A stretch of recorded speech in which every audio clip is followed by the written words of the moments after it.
Hi, welcome back to my channel Icaresi. Stay fun, study, and having fun. Mencuci tangan merupakan kegiatan yang sangat baik untuk kita lakukan. Bahwasanya dengan mencuci tangan kita terhindar dari kuman, bakteri, bahkan virus. Tentunya jika kita mencuci tangan menggunakan sabun. Budaya mencuci tangan dengan sabun sangat erat kaitannya dengan masyarakat, terutama akhir-akhir ini, di mana di tempat-tempat umum disediakan tempat mencuci tangan. Namun tahukah Anda bahwa sabun yang kita gunakan untuk cuci tangan setiap hari merupakan barang yang sangat mewah pada masanya? Berikut ulasannya. Secara singkat mengenai sabun. Pada saat itu, orang Yunani dan belakangan orang Romawi biasanya menggunakan minyak wangi untuk membersihkan tubuh mereka. Dalam karya Natural History, seorang penulis abad pertama menggunakan bahasa Saipo dari bahasa Gaul kala itu. Konon dari kata itulah muncul kata savon dalam bahasa Perancis dan sabun dalam bahasa Indonesia. Pada abad berikutnya, hanya ada sedikit referensi tentang penggunaan sabun. Meskipun pada abad pertengahan, di Italia, Spanyol, dan Perancis telah mengakukan diri sebagai pusat penghasil sabun. Namun demikian, rupanya sabun masih jarang digunakan di Eropa kala itu. Hal ini dapat dilihat ketika salah seorang Jerman mengirimkan bingkisan sebuah sabun kepada seorang wanita bangsawan. Dan sang pengirim merasa perlu melampirkan uraian terperinci mengenai tata cara pemakaian produk yang mewah ini.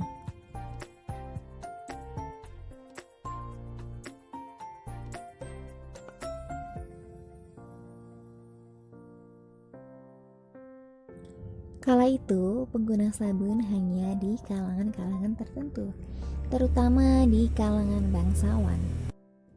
Salah satu resep pertama sabun terdapat dalam himpunan rahasia dagang para pengrajin pada abad ke-12. Selama bertahun-tahun lamanya, proses kimiawi untuk produksi sabun pada dasarnya masih sama dan tidak berubah, yaitu dengan reaksi yang biasa kita sebut dengan saponifikasi. Apakah itu? Saponifikasi merupakan reaksi dari minyak dan lemak dari berbagai sumber, kemudian direbus dengan larutan alkalin kaustik yang menghasilkan sabun mentah. Secara turun-temurun, sabun yang dihasilkan di Eropa bagian selatan dibuat dari minyak zaitun. Para pembuat sabun di kawasan yang lebih dingin masih menggunakan gemuk dan minyak. Wah, minyak apa ya kira-kira? Yang digunakan pada masa itu yaitu minyak ikan. Ya, memang sabun ini tidak diminati untuk mandi, namun mereka gunakan untuk mencuci pakaian. Ternyata sabun yang dulunya sangat mewah lambat laun berubah menjadi barang yang sangat pokok seperti era kita sekarang. Dulu kemewahan, sekarang berubah menjadi kebutuhan sehari-hari. Kamu setuju bukan dengan pendapat saya?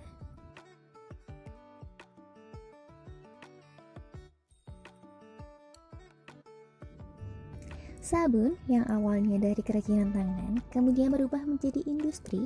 Selama berabad-abad, alkali menjadi bahan mutlak yang dibutuhkan untuk pembuatan proses sabun yang dihasilkan dari abu tanaman tertentu, di antaranya ganggang laut.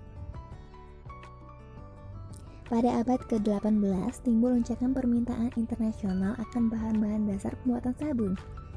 Pada tahun 1790, Nicholas, seorang ahli bedah dan ahli kimia dari Prancis, mengembangkan proses untuk memproduksi alkali dari garam biasa.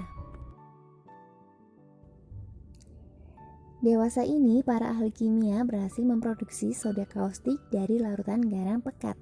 Penemuan itu membuka jalan untuk industri pembuatan sabun yang tadinya hanya merupakan kerajinan tangan. Lambat laun, sabun mulai populer. Pada penghujung abad ke-19 merupakan masa reformasi penting yang didirikan oleh berbagai upaya untuk mendidik masyarakat dalam hal kesehatan dan kebersihan, tentunya berkaitan erat dengan penggunaan sabun. Meskipun pada waktu itu sabun kurang disukai karena masih berupa gumpalan coklat yang mengandung sisa-sisa alkali mentah yang membuat kulit teriritasi dan aromanya yang kurang disenangi. Akhirnya, para produsen mulai berinovasi dan menambahkan zat-zat seperti minyak serai wangi untuk menggantikan baunya yang menyengat dengan bau harum. Peningkatan lebih lanjut terus diupayakan. Sabun dari minyak nabati yang mutunya lebih bagus mulai diproduksi dan dijual di berbagai tempat. Afrika Barat merupakan penghasil utama minyak kelapa sawit dan senyawa seperti mentega. Ya, mentega yang berwarna terang yang diekstrak dari daging buahnya menjadi bahan utama pembentukan sabun dan kosmetik kala itu. Dari Kepulauan Pasifik diperoleh kopra daging kelapa yang dikerjakan, lalu diambil minyak kelapanya. Dengan bahan-bahan eksotis yang diambil dari tempat-tempat yang jauh, citra sabun mulai mengharum dan semakin populer. Tepatnya pada tahun 1894, iklan dan slogan yang mempromosikan sabun mulai marak di mana-mana. Bahkan di Selandia Baru, sabun muncul di gambar perako. Demikian uraian singkat tentang sejarah sabun. Terima kasih sudah menonton hingga akhir. Jika kamu suka, kamu bisa menekan tombol like dan komen. Terima kasih juga buat kalian yang sudah menekan tombol subscribe, membuat aku semakin semangat. See you to the next video. Terima kasih.